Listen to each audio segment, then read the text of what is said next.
ॐ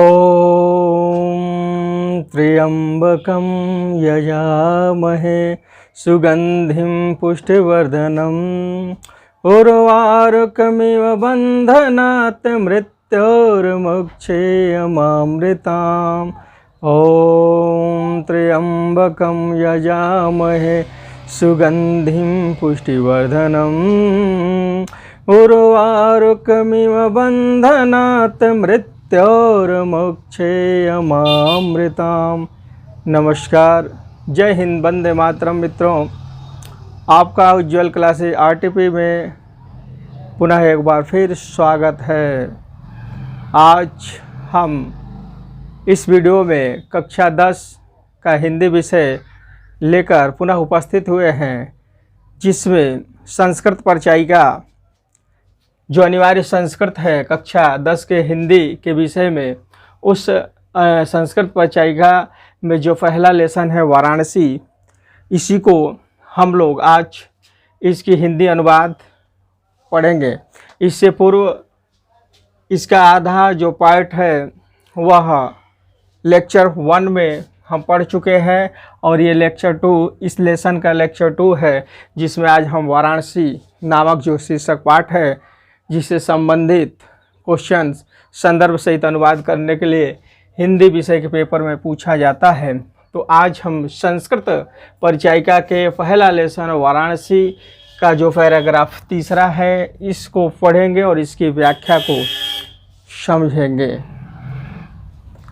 आप इस पैराग्राफ की जो भी व्याख्या है, इसको अभी से लग जाइए और कॉपी पेन लेकर के हर एक पैराग्राफ का अनुवाद लिखने का प्रयत्न करिए, क्योंकि यह ज्ञान तभी आपके जीवन में सार्थक होगा जब आप पहले से योजना बनाएंगे, और जब योजना बना लेंगे और पहले से प्लानिंग के साथ पढ़ना अभी से स्टार्ट कर देंगे, तो फिर जो है आने वाला जो भी समय होगा या परीक्षा का जो समय होगा, वो आप लोगों के लिए बिल्कुल आसान हो जाएगा। बहुत से विद्यार्थी क्या है कि इधर पढ़ते नहीं है, और जब पेपर सर पे आ जाता है तो उस समय तमाम तरह के सीरीज में पढ़ने का कार्य करते हैं, जो पूरा उनको समझ में नहीं आता है। तो जो हमारी संस्कृत भाषा है, इस संस्कृत भाषा को जन जन तक पहुंचाना ही हमारा मूल उद्देश्य है, और जितने भी छात्र हैं वह संस्कृत भाषा जो है, इस भाषा से परिचित हों, क्योंकि संस्कृत भाषा में ही हमारे पूरे भारत राष्ट्र की संस्कृति निहित है। तो आइए मित्रों, हम जो है वाराणसी का पहला चैप्टर पढ़ते हैं, यानी वाराणसी की महिमा के बारे में, बनारस की सुंदरता के बारे में इस लेसन में वर्णन किया गया है। यानी वो बनारस है, बनारस प्राचीन काल से ही बहुत ही महत्वपूर्ण है, और उसका वेद पुराणों में भी इस वाराणसी जो नगरी है, इसका गान किया जाता है।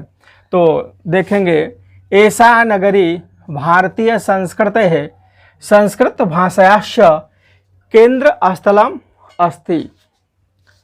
ऐसा माने यह नगरी भारतीय संस्कृति, संस्कृति माने संस्कृति, और संस्कृत भाषा का क्या माने क्या होता है, और संस्कृत भाषा का केंद्र स्थलम अस्ति, केंद्र स्थल है। ऐसा नगरी अर्थात यह जो वाराणसी नगरी है, इसकी महिमा का वर्णन इस चैप्टर में, इस पैराग्राफ में किया गया है कि यह जो नगरी है, ऐसा नगरी, यह नगरी भारतीय संस्कृति, भारतीय संस्कृति तथा संस्कृत भाषायाश्च, क्या माने और, यह नगरी भारतीय संस्कृति और संस्कृत भाषा का केंद्र स्थलम अस्ति, यानी कि केंद्र स्थल है। यानी पूरे हिंदुस्तान में जो भाषा ये चारों तरफ पहुंची है, तो मानो ये पूरा जो हिंदुस्तान है, तो इस हिंदुस्तान में जो वाराणसी नामक जो यहाँ पे वाराणसी है उत्तर प्रदेश में, तो ये मान लीजिए कि एक केंद्र स्थल है। यहीं से पूरे हिंदुस्तान में ये जो है वाराणसी, भारतीय जो संस्कृति है या भारतीय जो संस्कृत भाषा है, इसके चारों तरफ जो है आलोक फैला हुआ है। तो जो वाराणसी नगरी है, ये पूरे हिंदुस्तान की, पूरे भारत की मानो केंद्र स्थल है। अब अगला देखेंगे कि इत एव संस्कृत वाड्मय संस्कृते आलोक सर्वत्र प्रशस्ता। इत एव यानी यहीं से संस्कृत वाड्मयस्य, संस्कृत वाड्मयस्य माने होता है संस्कृत साहित्य, जो हमारे संस्कृत साहित्य है। इतएव यहीं से संस्कृत वाड्मयस्य यानी संस्कृत साहित्य और संस्कृतस्य और संस्कृति का, यहीं से अर्थात वाराणसी से ही संस्कृत जो साहित्य है और संस्कृति, हमारा जो भारतीय संस्कृति है, संस्कृत साहित्य और भारतीय संस्कृति का आलोक मने प्रकाश सर्वत्र प्रशस्ति, सर्वत्र मने हर जगह, प्रशस्ति मने फैला हुआ है। वाराणसी नगर से ही भारतीय संस्कृति और संस्कृत भाषा का जो साहित्य है, इसका चारों तरफ प्रकाश आलोक फैला हुआ है। वेद पुराण जितने भी है हमारे, वह सब संस्कृत भाषा में है, और वह जो संस्कृत भाषा है, उस संस्कृत भाषा के जो उच्च साहित्य हैं, ऋग्वेद, यजुर्वेद, सामवेद, अथर्ववेद, 18 पुराण, तो ये सब पूरे हिंदुस्तान में बनारस से फैले हुए हैं। बनारस क्या है? भारतीय संस्कृति और संस्कृत भाषा का केंद्र स्थल है, बीच का एक स्थल है, वहीं से चारों तरफ इसका आलोक फैला हुआ है। इसलिए वाराणसी जो नगरी है, इसका बहुत ही बड़ा महिमा है। मुगल युवराज दारा शिकोह अत्र आगत्य भारतीय दर्शन शास्त्रम अध्ययनम अकरोत्। मुगल युवराज यानी मुगल वंशीय एक युवराज थे, तो मुगल वंशीय युवराज जिसका नाम क्या था? दारा शिकोह। मुगल युवराज दारा शिकोह अत्र आगत्य यानी यहीं पे आकर, कहाँ पे? वाराणसी में। मुगल युवराज दारा शिकोह अत्र आगत्य यहीं आकर के भारतीय दर्शन शास्त्रम अध्ययनम अकरोत्, भारतीय दर्शन शास्त्र का अध्ययन किया था। कौन किया था? मुगल युवराज दारा शिकोह। जैसे क्वेश्चन एक बन सकता है कि मुगल युवराज दारा शिकोह कुत्र गत्वा भारतीय दर्शन शास्त्र अध्ययन अकरोत्, यानी मुगल युवराज दारा शिकोह कहाँ जाकर के भारतीय दर्शन शास्त्र का अध्ययन किया था? तो इसका आंसर होगा वाराणसी। और जो इसका आंसर आपको देना है, पूर्ण वाक्य में देना है। मुगल युवराज दारा शिकोह अत्र आगत्य यानी मुगल युवराज दारा शिकोह यहीं आकर के भारतीय दर्शन शास्त्र का अध्ययन अकरोत्, अध्ययन किया था। ऐसा स तेषां ज्ञानेन, सामान्य वह उसके ज्ञान से, अर्थात भारतीय दर्शन शास्त्र के ज्ञान से ऐसा प्रभावित हुआ कि यत तेन उपनिषदान अनुवाद, ऐसा प्रभावित हुआ कि उसने भारतीय उपनिषदों का, जो संस्कृत भाषा में थे, भारतीय उपनिषदों का अनुवाद फारसी भाषाओं करिता, यानी फारसी भाषा में कराया। यानी कि हमारे जो संस्कृत साहित्य हैं, उसमें इतना गूढ़ में महत्वपूर्ण ज्ञान भरे हुए हैं कि कोई भी विदेशी हो या कोई भी देश हो, जब एक बार हमारे भारतीय साहित्य को पढ़ लेता है, तो वह उसके ज्ञान से ऐसा प्रभावित हो जाता है कि अब उसे लगने लगता है कि ऐसा विशाल साहित्य कहीं अद्वितीय विश्व में नहीं है। जो मुगल युवराज दारा शिकोह था, तो मुगल युवराज दारा शिकोह एक विदेशी था, और वह भारतीय यहीं बनारस में आकर के भारतीय दर्शन शास्त्र का क्या किया था? अध्ययन किया था। सतेषां, वह उसके ज्ञान से, यानी भारतीय दर्शन शास्त्र के ज्ञान से ऐसा प्रभावित हुआ, अवगत मने हुआ, कि उसने तेन उपनिषदाम, कि उसने भारतीय उपनिषदों का अनुवाद फारसी भाषा करता, फारसी भाषा में कराया, कि ताकि उसके देश के लोग भी भारतीय संस्कृत साहित्य से ज्ञान वर्धन कर सके। यम नगरी, यह नगरी विविध धर्माणाम संगम स्थली अस्ति। यह नगरी विविध धर्मों की संगम स्थलीय है। विविध जो धर्म है, उन विविध धर्मों की क्या है? संगम स्थली है। तो जो हमारा हिंदुस्तान है, हिंदुस्तान में आप देखेंगे तो तमाम तरह के जो लोग हैं वह रहते हैं, ठीक है, इस तरह से। तो यहाँ पे एक तरह से यहाँ जो वाराणसी है, तो ये नहीं है कि सिर्फ इसमें हिंदू ही वर्ग के रहते हैं, मुस्लिम भी रहते हैं, गुजराती भी रहते हैं। यहाँ पे देखा जाए तो जम्मू कश्मीर के भी लोग हैं, यहाँ देखा जाए तो तमिलनाडु के लोग हैं, मद्रास के लोग हैं, और सभी लोगों का क्या है, धर्म भी अलग अलग है। यानी यहाँ पे हिंदू, मुस्लिम, सिख, ईसाई सब रहते हैं, और सभी लोगों का एक तरह से देखा जाए तो जो संस्कृति है वो क्या है, अलग अलग है। लेकिन इतना कुछ होने के बावजूद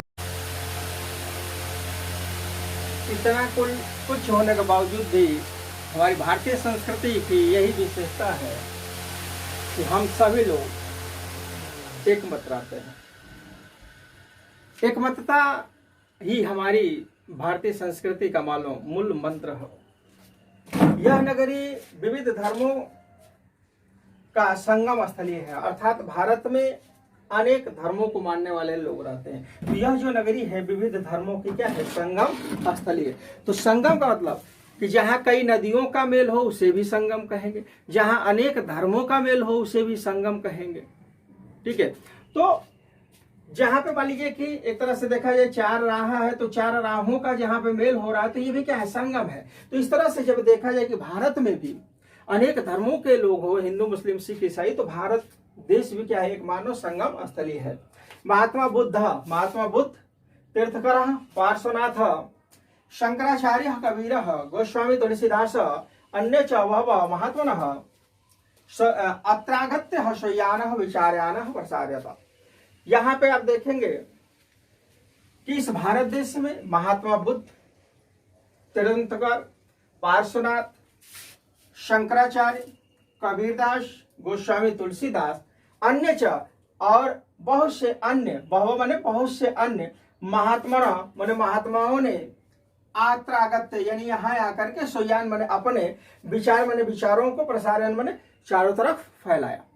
तो यहाँ पे आप देखेंगे कि अनेक तरह के महापुरुष भी हुए हैं, और वह महापुरुष अपने विचारों को पूरे भारत देश में क्या किए, फैलाए हैं। तो ये सारे महात्मा कहाँ आए हैं, बनारस में आए हैं। जैसे महात्मा बुद्ध भी बनारस में आए हैं, सारनाथ को आप लोग जानते होंगे, तीर्थकर है, पार्श्वनाथ है, आदि कवि शंकराचार्य जी है, ये जो कबीरदास जी है, तुलसीदास जी है। इसके अतिरिक्त अन्य बहुत से कवि महात्मा इस बनारस नगरी में आकर के और क्या किए, शय्यान मैंने अपने विचारों को चारों तरफ फैलाए। तो इसलिए जो भारतीय संस्कृति है उसकी महत्वपूर्ण महिमा है। सर्वप्रथम जैसे इस तरह से पैराग्राफ, मान लीजिए ये पैराग्राफ बहुत ही इंपॉर्टेंट है, तीसरा ये पैराग्राफ आता है तो आपको सर्वप्रथम क्या करेंगे, संदर्भ लिखेंगे।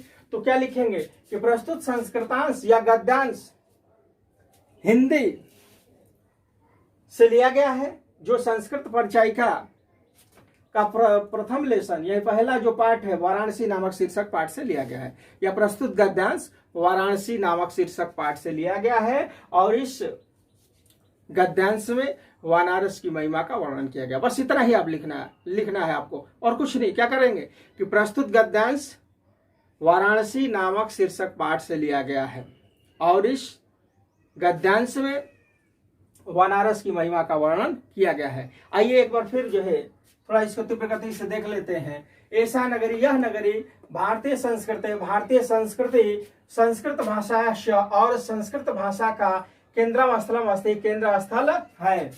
इत एवं यह संस्कृत वाङ्मयस्य यानी यह संस्कृत साहित्य और संस्कृत और भारतीय संस्कृति का, यहीं से संस्कृत साहित्य और भारतीय संस्कृति का आलोक माने प्रकाश सर्वत्र प्रसार यानी हर जगह फैला हुआ है। मुगल युवराज दारा शिको अत्र आगते यानी यहीं आकर के भारतीय दर्शन शास्त्र का अध्ययन किया था। मुगल युवराज दारा शिको बनारस में ही आकर भारतीय दर्शन शास्त्र का अध्ययन किया था। सत्यसाम वह उसके ज्ञान से तथा प्रभावित ऐसा प्रभावित हुआ कि यत उसने 3 उपनिषदान अनुवाद फारसी भाषाएं करिता, कि उसने जितने भी हमारे उपनिषद हैं उन उपनिषदों का अनुवाद फारसी भाषा में कराया। यह नगरी विविध धर्मों का संगम स्थली है। महात्मा बुद्ध, तीर्थकर, पार्श्वनाथ, शंकराचार्य, कबीर, गोस्वामी तुलसीदास तथा अन्य बहुत से महात्मा अत्र आगत्य मैंने यहाँ आकर के स्वयं अपने विचारों को चारों तरफ फैलाए। तो इस तरह से इसकी आप अनुवाद कर लेंगे। अनुवाद का देखिए मूल मकसद है कि अगर उस अनुवाद में आप कुछ अलग से लिखना चाहते हैं तो उसको जैसे और इसको रेखांकित कर देंगे, या जो है ऐसे कोष्टक बना करके कोष्टक में अलग से कुछ लिखना है उस पैराग्राफ को समझाने के लिए तो आप कोष्टक में लिख सकते हैं, नहीं तो सेम टू सेम संस्कृत का आप अनुवाद हिंदी भाषा में करेंगे। चलिए आइए ये अगला जो पैराग्राफ है इसको आइए देखते हैं।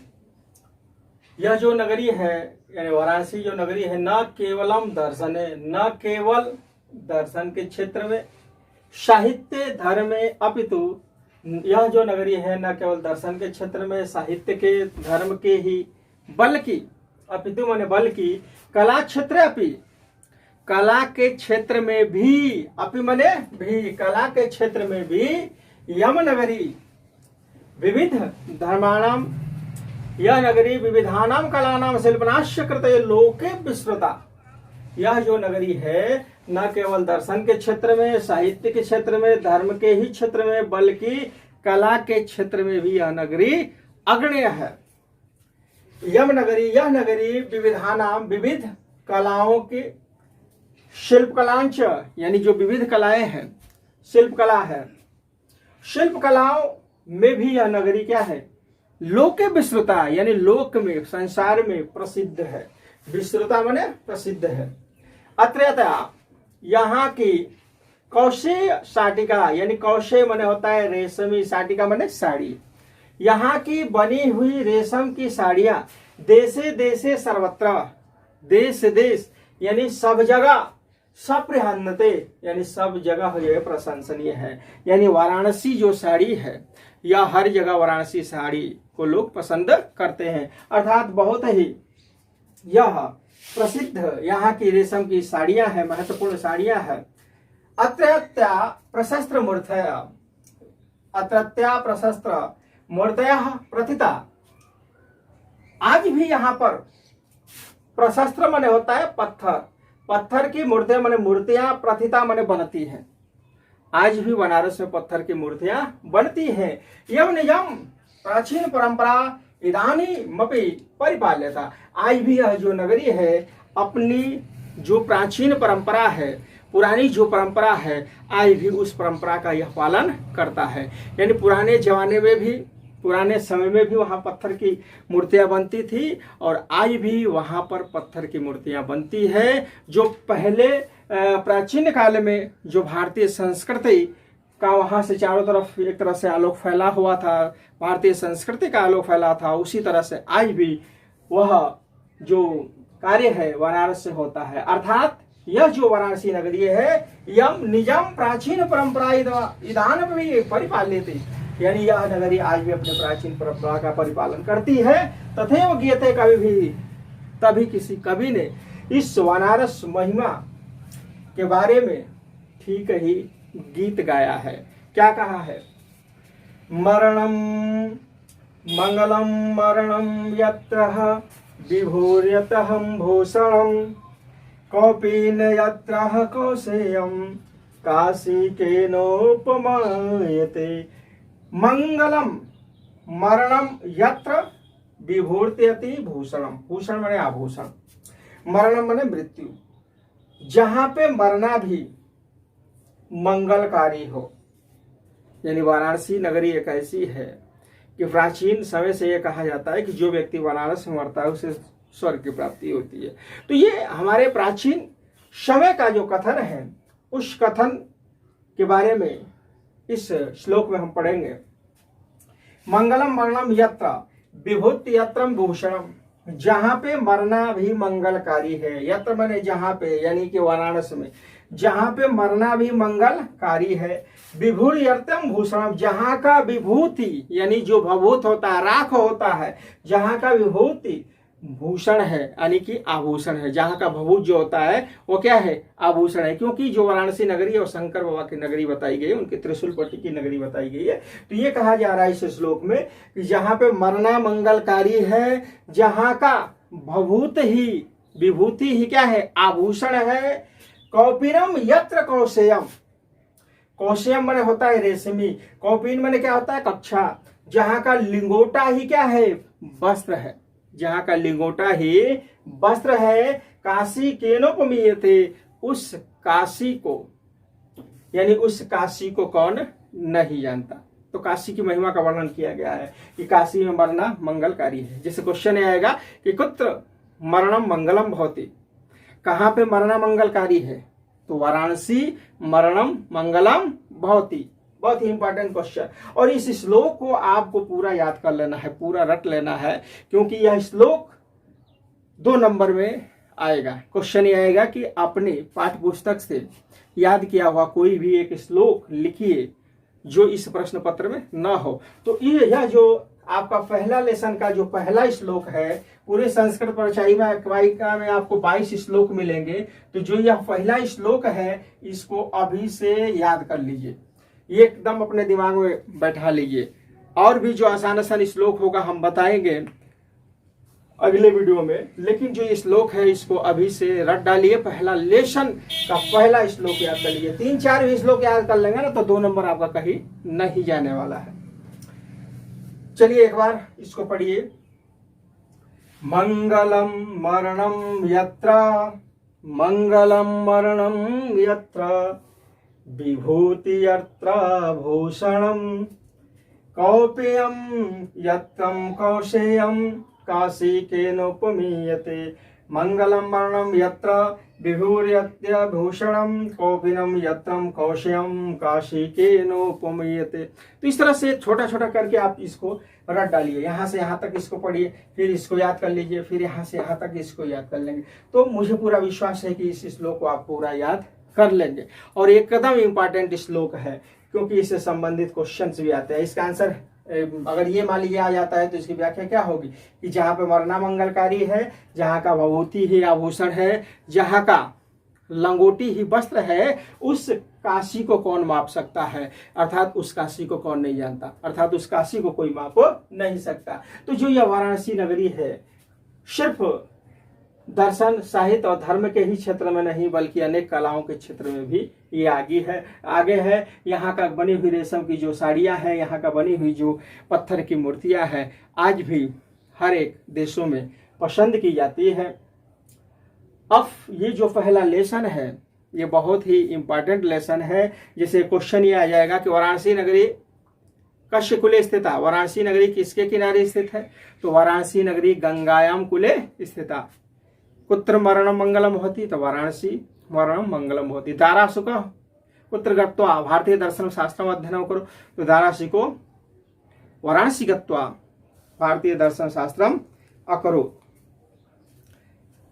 इस तरह से आप तमाम तरह के इससे संबंधित क्वेश्चंस आपको होंगे। जब पैराग्राफ को बढ़िया से आप पढ़ लेंगे तो हर एक क्वेश्चन का जवाब आपको मिल जाएगा। जैसे ये क्वेश्चन ये आया कि वाराणसी में कितने विश्वविद्यालय हैं, वाराणसी क्या विश्वविद्यालय सकती, तो वाराणसी त्रयः विश्वविद्यालय, 3 विश्वविद्यालय हैं। ठीक है, तो इस तरह से ये आपको पैराग्राफ आपका पहला लेसन ये पूर्ण होता है। और इसको आप 1 बार 2 बार 3 बार पढ़िए और घर बैठ करके इसको लिखिए और प्रैक्टिस में लग जाइए, क्योंकि अभी से आप लगेंगे तो यूपी बोर्ड की जो परीक्षाएं हैं उसमें आपको कहीं से भी कोई दिक्कत हिंदी विषय में नहीं आएगा। इसके साथ साथ आपको विज्ञान का वीडियो, मैथ का वीडियो भी आप लोगों तक भेजा जा रहा है। और हमारे चैनल से भेजा गया वीडियो आपको कैसा लग रहा है कृपया कमेंट के माध्यम से हमें बतावें। और हमारे चैनल उज्ज्वल क्लासेस ITP को तुरंत सब्सक्राइब करें, क्योंकि जो भी हम लोग नया वीडियो बना रहे हैं, जब तक आप चैनल को सब्सक्राइब नहीं करेंगे तो ये वीडियो आप तक नहीं पहुंच पाएगा। तो अगर चाहते हैं कि हम लोगों का प्रत्येक दिन का वीडियो आप लोगों तक पहुंचे तो प्लीज़ हमारे चैनल को जल्द से जल्द लाइक करें, शेयर करें, कमेंट करें। इन सब बातों के साथ मैं आप लोगों से यही आशा करता हूं कि आप जहां पे भी होंगे सुरक्षित होंगे। और देखिए इस समय हमारे यहाँ कोरोना का वैश्विक महामारी चल रही है, तो जो राजा होता है वह राजा सर्वोपरि होता है, अर्थात हमारे देश का राजा कौन है, प्रधानमंत्री है। तो प्रधानमंत्री अर्थात सरकार जैसा आदेश हम लोगों के लिए देता है, तो एक प्रजा होने के नाते हम लोगों का पूरा कर्तव्य होता है कि राजा के दिए हुए बताए हुए मार्ग पर हम चलें, अर्थात आप सरकार का भरपूर साथ दीजिए। और तो जब तक सरकार आपका साथ, आप सरकार का जब तक साथ नहीं देंगे तो तब तक हमारा देश, समाज, घर आगे बढ़ नहीं सकता है। तो प्लीज़ आप बिल्कुल ही साथ दीजिए। और मैं तरफ से मान लीजिए मैं एक गीत के माध्यम से आप लोगों को सचेत करना चाहता हूं कि आप बिना काम का बाहर कदापि ना निकले। घर बैठकर क्या करिए आप कि सीताराम सीताराम, अरे सीताराम कहिए, जबले कहे मोदी जी तबले घर में रहिए। सीताराम सीताराम, सीताराम कहिए, जबले कहे मोदी जी तबले घर में रहिए। यदि ये कोरोना भारत में बढ़ जाएगा, लाशों का चारों ओर ढेर नजर आएगा। यदि ये कोरोना भारत में बढ़ जाएगा, लाशों का चारों ओर ढेर नजर आएगा। खुद को बचाना है तो सबसे दूर रहिए, खुद को बचाना है तो सबसे दूर रहिए। जबले कहे मोदी जी तबले घर में रहिए। सीताराम सीताराम, सीताराम कहिए, जबले कहे मोदी जी तबले घर में रहिए। जाहि विधि रखे मोदी ताहि विधि रहिए। धन्यवाद। देखिए, हमारा इस समय के जो प्रधानमंत्री हैं माननीय श्री नरेंद्र मोदी जी हैं, और वह बार बार रिक्वेस्ट कर रहे हैं आम जनता से, क्योंकि 130 करोड़ की यह जो बहुत बड़ी आबादी वाला जो यह देश है, अगर अभी थोड़ा सा भी ढील कर दिया जाए तबाही मच जाएगी। इसलिए जो हमारा राजा है, जो हमारा प्रधानमंत्री है, हम लोगों की सुरक्षा के लिए, अपने देश की सुरक्षा के लिए हम लोगों से बार बार आग्रह कर रहे हैं। तो प्लीज़ आप भी उनके बताए हुए मार्ग पर चलने का कार्य करें, क्योंकि यह कोरोना किसी धर्म पार्टी जो है को देख कर नहीं आती है कि हम इस पार्टी के, हम इस धर्म के हैं तो हमें छोड़ देगी। नहीं, या किसी को भी अपने चपेट में लेगी। और सिर्फ भारत देश ही नहीं, आप देख ही रहे होंगे न्यूज़ चैनल के माध्यम से कि पूरा विश्व इस समय परेशान है और ये बहुत ही लाइलाज बीमारी है। तो प्लीज़ आप अपने घर में रहें, सुरक्षित रहें। जय हिंद, जय भारत।